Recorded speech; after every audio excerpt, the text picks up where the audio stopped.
Hello and welcome, fellow student doctors. Today we will discuss antimetabolites, so named because they oppose the metabolites of DNA synthesis. Therefore, these are S-phase or DNA synthesis phase specific agents. Friends, these drugs are test makers' cheat codes for test day. In biochemistry, we learn all those lengthy purine and pyrimidine pathways. These drugs tell you what parts of those pathways are useful to know clinically for the wards and the boards. Today, we'll study hem-onc drugs and what I like to call clinically relevant biochemistry. We're in for some fun. Let's get started. To prepare you for test day, you will be able to 1. Explain the mechanism of action of antimetabolite drugs. 2. Explain clinical uses and side effects of antimetabolite drugs. And 3. Be able to list the names of antimetabolite drugs. Looking at this diagram, antimetabolite drugs are listed here as cell cycle specific agents. Specifically, antimetabolite drugs are said to be S-phase specific agents, except cladribine, which acts in the S and other phases of the cell cycle as we will discuss, but as a group, these are S-phase specific agents. So, what does it actually mean to be an antimetabolite? The term antimetabolite refers to the fact that these drugs act as metabolites for DNA synthesis, but are antimetabolites because they inhibit DNA synthesis, which occurs in the S phase. To enhance this point, here is a table of all the antimetabolites we will discuss. Broadly, look at their categories. We have purine and pyrimidine analogs that mimic endogenous purines and pyrimidines to shut down DNA synthesis. There are cofactor analogs that mimic endogenous enzyme cofactors to inhibit enzymes involved in DNA synthesis. Also, we have an agent that directly inhibits a key enzyme of DNA synthesis, ribonucleotide reductase. The central theme of all these agents is that they mimic metabolites of DNA synthesis and serve to inhibit DNA synthesis in the S phase of the cell cycle. That is, they are antimetabolites of DNA synthesis. Grouping these drugs together is advantageous for two reasons. 1. They all inhibit the S phase of the cell cycle in one way or another, as we just discussed. And 2. Antimetabolites have common cell targets and side effects, so let's discuss those. Overall, the question you need to ask yourself is what cells are rapidly dividing and need a lot of DNA synthesis? Well, cancer cells are rapidly dividing cells. So blocking DNA synthesis to reduce cell divisions is why these drugs are used to treat various cancers. For step 1, just broadly know that these agents are used in a variety of leukemias, lymphomas, and solid malignancies. During this presentation, I will point out the high-yield clinical uses for you to know. Moreover, these drugs are used as immunosuppressives because immune cells are rapidly dividing cells that demand a lot of DNA synthesis. This can be leveraged as a treatment for autoimmune conditions, but can also be viewed as an unintended side effect of treatment. Additionally, fetal cells are rapidly dividing cells, so these drugs are teratogenic. However, this teratogenicity can be used to aid abortive therapies, of which methotrexate is commonly used. Lastly, since these drugs target rapidly dividing cells that demand a lot of DNA synthesis, any labile or stable tissues in the body with stem cells are at risk during treatment, leading to the observed side effects of myelosuppression leading to pancytopenia, that is, low red blood cell, platelet, and white blood cell counts, hepatotoxicity, as some liver cells, as you may know, have stem cell regenerative capacities, as well as skin and hair side effects as these are rapidly proliferating cells. So, alopecia and skin toxicity, such as mucositis, are commonly observed. Lastly, the GI tract is constantly producing new cells, so diarrhea and vomiting are commonly reported side effects. Before moving on, I want to circle back to myelosuppression and make a key point. That is, any agent that impairs DNA synthesis can lead to a megaloblastic anemia. Shown on this blood smear is the classic hypersegmented neutrophil in a background of macrocytes and large red blood cells. See, without proper DNA synthesis, neutrophils and red blood cells, among other cells, cannot mature properly. So their cytoplasms keep getting larger and larger, waiting on the nucleus, where DNA synthesis occurs, to catch up. Most students know that vitamin B12 and B9 deficiencies can lead to a megaloblastic anemia, but they often neglect other agents like the antimetabolites. Friends, stop memorizing associations and start memorizing principles. Anything that impairs DNA synthesis, such as vitamin B12 or B9 deficiencies, as well as antimetabolite drugs, produce a megaloblastic anemia. Understanding this may just get you another point on test day. In reviewing the biochemistry chapter, there are a lot of enzymes and intermediates for DNA synthesis. Let me give you the big picture and key takeaways so you can score big on biochem and antimetabolite drugs. So, pictured here is a generic ribonucleotide with its corresponding purine, adenine, and guanine bases. Recall the purines with a mnemonic pure as gold, with pure for purines, as for adenine, and gold G for guanine. Also, found on ribonucleotides are cytosine and uracil bases, which can be remembered with the mnemonic cut pi, pyrimidines that is, with C for cytosine, U for uracil, and T for thymine, with thymine only being found, as we will see, as a deoxyribonucleotide, not a ribonucleotide. Overall, these ribonucleotides can be synthesized de novo with DNA building blocks. Also, these building blocks can be salvaged from breakdown products. Through multiple steps, ribonucleotides are converted into deoxyribonucleotides, which differ by the deoxygenation of this hydroxyl group. The key enzyme for this deoxygenation process is called ribonucleotide reductase, an enzyme that is targeted by hydroxyurea. Overall, these deoxyribonucleotides can be used by DNA polymerase to synthesize DNA in the S phase of the cell cycle, fostering cell division. With this biochemistry background, let me place each drug within this pathway. The first drug we will cover is unique as it decreases both purine and pyrimidine synthesis, hydroxyurea. Hydroxyurea inhibits ribonucleotide reductase, which is the key enzyme, as the name suggests, for converting ribonucleotides into deoxyribonucleotides. Only deoxyribonucleotides can be used to synthesize DNA, deoxyribonucleic acid. So the supply of deoxyribonucleotides is severely reduced due to the decrease of both pyrimidines and purines. Ultimately, this leads to a marked decrease in cell divisions. Based on this mechanism, hydroxyurea is said to exert severe myelosuppression of red blood cells, platelets, and white blood cells, making it a key therapy for myeloproliferative disorders such as polycythemia vera, where mainly red blood cells are overproduced, and essential thrombocytosis, where mainly platelets or thrombocytes are overproduced. Another clinical use of hydroxyurea is in the treatment of sickle cell anemia, as hydroxyurea increases the amount of fetal hemoglobin to help overcome the effects of sickled hemoglobin. First, newborns are initially asymptomatic with sickle cell anemia because they have increased levels of fetal hemoglobin compared to lower levels of sickled hemoglobin. As they mature, less fetal hemoglobin is produced and the sickled hemoglobin increases, leading to the pathophysiology of sickle cell anemia. Therefore, a treatment for sickle cell anemia is to give patients hydroxyurea, which takes them back to their newborn roots in a way by increasing the amount of fetal hemoglobin compared to sickled hemoglobin. Hydroxyurea does this through a poorly explained mechanism that involves nitric oxide, but the way I keep it straight is by relating it to the mechanism of action we discussed here. Let me explain. Hydroxyurea decreases both purine and pyrimidine synthesis by inhibiting ribonucleotide reductase, leading to severe myelosuppression. Such a severe myelosuppression forces the body to keep producing immature red blood cells, with immature reminding me of fetal hemoglobin. Regardless of how you remember this, it is a must for test day.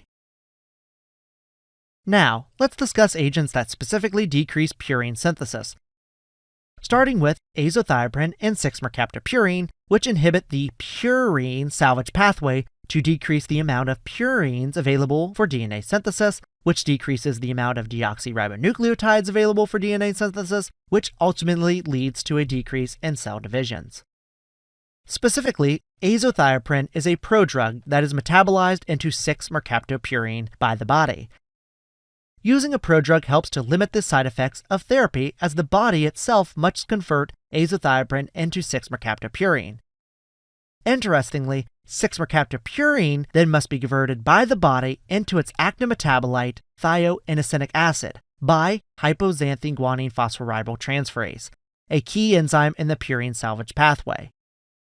Therefore, these drugs inhibit multiple steps in the purine salvage pathway, leading to a decrease in de novo purine synthesis, which leads to a decrease of deoxyribonucleotides for DNA synthesis. Additionally, 6-mercaptopurine, as its purine ending suggests, once converted into its active form thioinosinic acid, can mimic a deoxyribonucleotide purine, further inhibiting DNA synthesis. The key thing to focus on is the relationship to the purine salvage pathway, so let's explore that more on the next slide. Okay, keep this general framework in mind.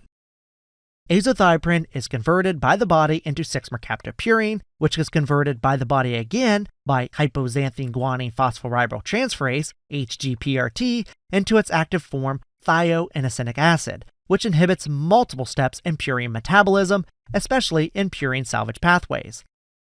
The arrow indicates HGPRT, the enzyme that activates 6-mercaptopurine into thioinosinic acid. By relying on activation by HGPRT, a key enzyme in purine salvage pathways, multiple steps in the purine salvage pathway are inhibited.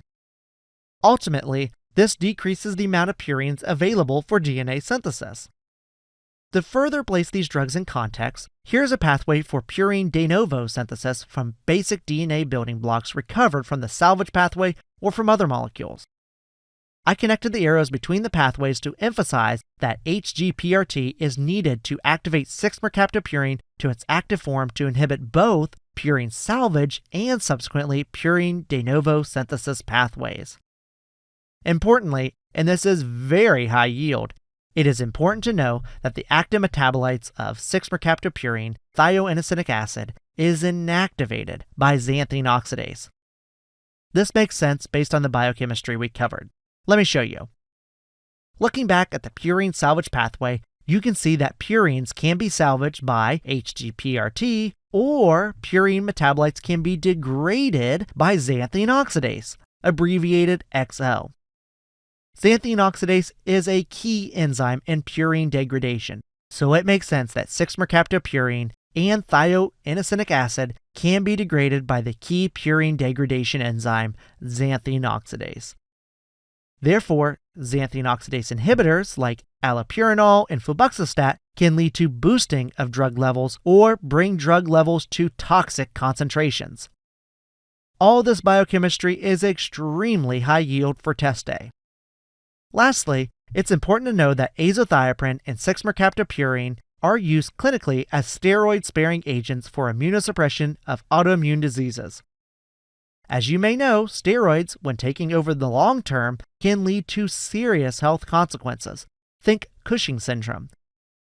So these agents are steroid-sparing and can be used for the long-term management and treatment of some autoimmune conditions and other conditions that merit immunosuppression. Another set of drugs that alter purine synthesis and ultimately decrease DNA synthesis are cladribine and pentostatin, which are purine analogs. That is, they mimic the molecular configuration of purines. These agents have multiple mechanisms of action, including inhibition of purine salvage pathways by inhibiting adenosine deaminase, an important purine salvage enzyme for adenosine, a purine.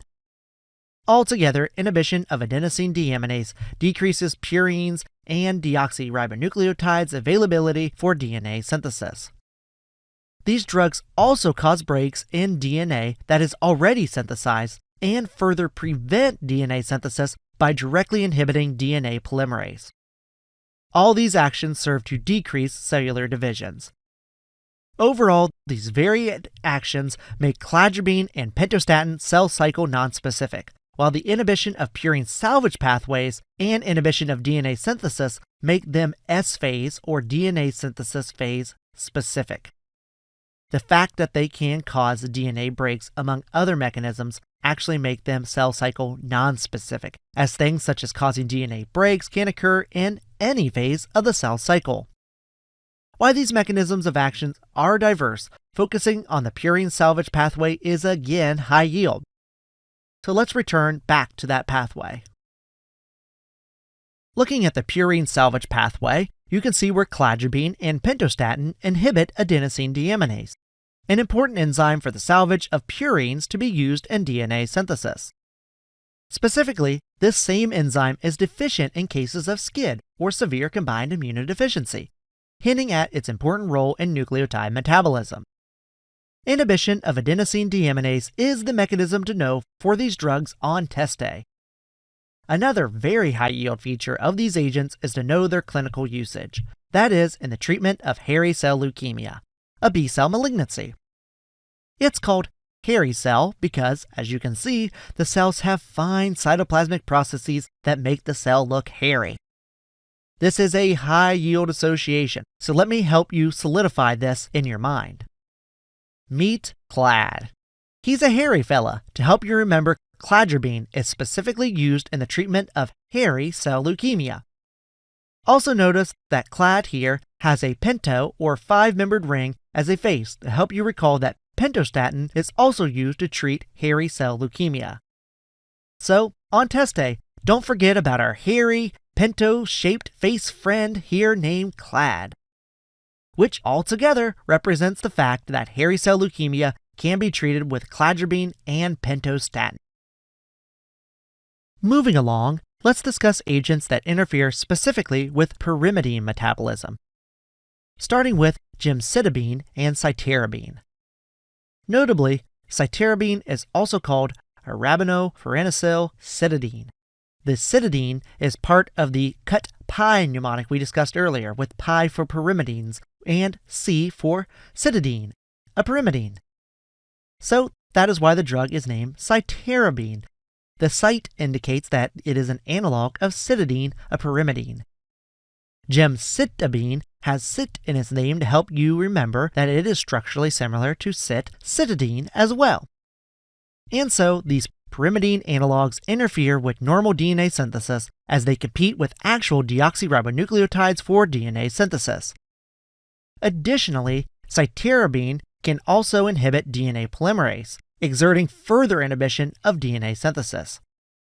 Overall, the actions of gemcitabine and cytarabine serve to decrease cellular divisions. Lastly, while these agents share many of the common side effects discussed earlier, one that is noteworthy to state is that cytarabine has been associated with neurotoxicity. Keeping with our discussion of agents that interfere with pyrimidine metabolism, let's discuss methotrexate, a folate or vitamin B9 analog, and capecitabine, a prodrug which is converted into 5-fluorouracil, a uracil analog. Again, use the cut pi mnemonic to remind yourself that uracil is a pyrimidine and hence 5-fluorouracil, 5-FU, is a pyrimidine analog. And so, specifically, through very high yield biochemical steps, these agents decrease the production of deoxythymidine. By doing so, these agents decrease DNA synthesis and ultimately decrease cellular divisions. With this overview, let's explore their mechanisms in more detail on the next slide. Pictured here on the left is the synthetic pathway of pyrimidines. We'll discuss thymine synthesis that mainly concerns this area of the diagram. Starting with methotrexate's mechanism of action. Methotrexate inhibits an enzyme called dihydrofolate reductase, which is involved, as the name suggests, in folate or vitamin B9 metabolism. Essentially, without proper folate metabolism, thymidylate synthase cannot form thymine, which is needed for proper DNA synthesis. So by inhibiting dihydrofolate reductase, methotrexate decreases the amount of available thymine, decreasing DNA synthesis, and ultimately exerting its chemotherapeutic and immunosuppressive effects. However, methotrexate can also lead to severe myelosuppression, resulting in pancytopenia, which, among other things, increases the patient's risk for infection. So, what if we want to keep the patient on methotrexate to treat their cancer, but want to decrease the effects of myelosuppression to some degree? To do this, leucovorin, also known as folinic acid, can be given as it is metabolized to tetrahydrofolate, then to N5N10 methyltetrahydrofolate, which can then be used by thymidylate synthase to produce thymine. As you can see, leucovorin bypasses dihydrofolate reductase, which is inhibited by methotrexate. Also, you may wonder if leucovorin will decrease the effectiveness of methotrexate in treating cancer. Well, research has shown that the use of methotrexate and leucovorin in certain protocols can significantly reduce common side effects of methotrexate without significantly altering the effectiveness of methotrexate. Now let's discuss capecitabine, a prodrug that is metabolized into its active form of 5-FU by the body. Essentially, the patient can be given capecitabine, which is metabolized to 5-fluorouracil, or just be given 5-fluorouracil. Importantly, and this is high yield, so listen up, for 5-FU to exert its chemotherapeutic effect, it must form a complex with N5N10 methylene tetrahydrofolate. Then the 5-FU N5N10 methylene tetrahydrofolate complex can inhibit thymidylate synthase, decreasing thymine production and hinder cancer cell proliferation, which requires a lot of DNA synthesis. Cells treated with capecitabine and 5-FU are said to undergo a thymineless death due to the severe inhibition of thymidylate synthase. Importantly, there is no leucovorin rescue here, more like leucovorin-enhanced killing actually. Looking at the diagram, leucovorin enhances these actions of capecitabine and 5-FU because it increases the amount of N5N10 methylene tetrahydrofolate that forms complexes with 5-FU, accelerating the process of 5-FU's chemotherapeutic effects. Amazing biochemistry, isn't it? Let me summarize this for you. Leucovorin rescue occurs when methotrexate treatment, as leucovorin can bypass the inhibited dihydrofolate reductase enzyme and restore, to some degree, thymine synthesis to reduce side effects, but still enable a chemotherapeutic effect by methotrexate.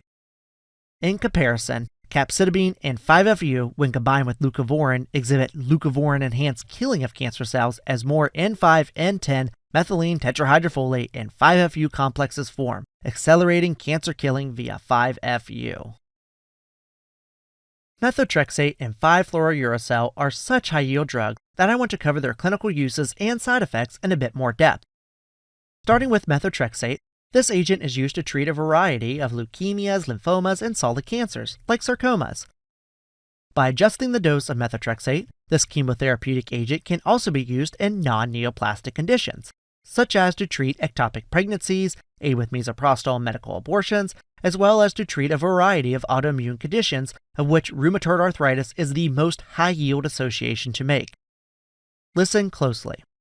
Methotrexate is the first-line long-term treatment for many patients with rheumatoid arthritis. All of this makes intuitive sense. Fetal cells and immune cells are rapidly proliferating cells, so they are entering the S phase of the cell cycle frequently, and therefore rely on the presence of abundant thymine for DNA synthesis, which methotrexate decreases. In terms of side effects, methotrexate has a similar profile to other antimetabolites, namely myelosuppression. While other antimetabolites can cause mucositis, which is inflammation of the oral mucosa resulting in painful ulcers, methotrexate is an especially noteworthy cause. Moreover, methotrexate can cause hepatotoxicity, pulmonary fibrosis, and it is teratogenic. Methotrexate is teratogenic because it interferes with normal folate metabolism, predisposing infants to neurotube defects. Lastly, methotrexate is also nephrotoxic. However, the key side effect that most students do not correctly remember on the exam is its relationship with pulmonary fibrosis. Methotrexate can cause pulmonary fibrosis, and when students really hear about a chemotherapeutic agent causing pulmonary fibrosis, they immediately think of one drug but not two. But that's not going to be you. You're going to think of both drugs. So what is the common drug that most students think of when we hear chemotherapeutic-induced pulmonary fibrosis? Bleomycin. Nice work. Now add methotrexate to that mental note. Moving along, 5-FU is used in a variety of settings as well, namely for colon cancer and skin conditions to name a few. This drug has two notable side effects beyond the common antimetabolite side effects. Plantar erythrodystria, which is characterized by erythema and swelling of the palms and soles, along with pain, paresthesias, and a visual desquamation of the skin. Skin has stem cells, as you may know, in the basal layer of skin, and skin is a rapidly proliferating organ, so this side effect makes sense. Secondly, 5-FU has been known to cause coronary vasospasm. Overall, please take your time with these two drugs, especially methotrexate. You will see it on the wards and boards a lot. In fact, many of us will probably prescribe it to patients one day in the not-so-distant future. Will you be ready, student doctor? I know you will. Time for a flash quiz. The question reads that a patient presents to clinic with morning joint pain and stiffness lasting for greater than 1 hour. Physical examination reveals bilateral symmetric joint pains. Hand examination reveals pain, swelling, and erythema of the metacarpal phalangeal and proximal interphalangeal joints of the fingers. The patient is diagnosed with rheumatoid arthritis and begins treatment with methotrexate. What is the vitamin analog of this drug and its associated birth defect if deficient? A. Vitamin B12 cleft palate. B. Vitamin B12 neurotube defect. C. Vitamin B9 cleft palate. D. Vitamin B9 neurotube defect. The correct answer is D. Vitamin B9 neurotube defect. Recall that methotrexate is a folate analog that inhibits dihydrofolate reductase to impair folate metabolism and thymine synthesis. Folate is another term for vitamin B9, and as you may know, folate vitamin B9 deficiency is associated with neurotube defects and is why reproductive age women supplement folate or vitamin B9 in their diet. The boards love these kinds of questions. Something with a stem that is not necessary to read, and a bottom line one-sentence question that asks you to tie together facts across organ systems. Thank you for sticking with me throughout this lecture. Here are a few key takeaways I want to make sure you know for test day. Understand that the antimetabolites interfere with metabolites of DNA synthesis and are therefore S-phase cell cycle specific agents, with the exception being cladribine and pentostatin, which are cell cycle non-specific but do exert effects in the S phase. Next, know which agents are antimetabolites and where they fit in the larger scheme of DNA synthesis inhibitors, as some are purine and pyrimidine analogs, cofactor analogs, and DNA synthesis enzyme inhibitors, as you can see summarized in this table. My little gift to help you study. Understand that these agents target rapidly dividing cells who depend on a lot of DNA synthesis, namely cancer, bone marrow, skin, and GI cells, resulting in common cancer targets like leukemia, lymphomas, and common side effects like myelosuppression leading to pancytopenia, alopecia, vomiting, diarrhea, and teratogenicity. Understand the difference between leucovorin rescue in the setting of methotrexate treatment versus leucovorin-enhanced killing in the setting of 5-FU treatment. Lastly, know that cladribine and pentostatin are used to treat hairy cell leukemia, which you can remember with our hairy friend Clad with a pento or 5 points shaped ring face.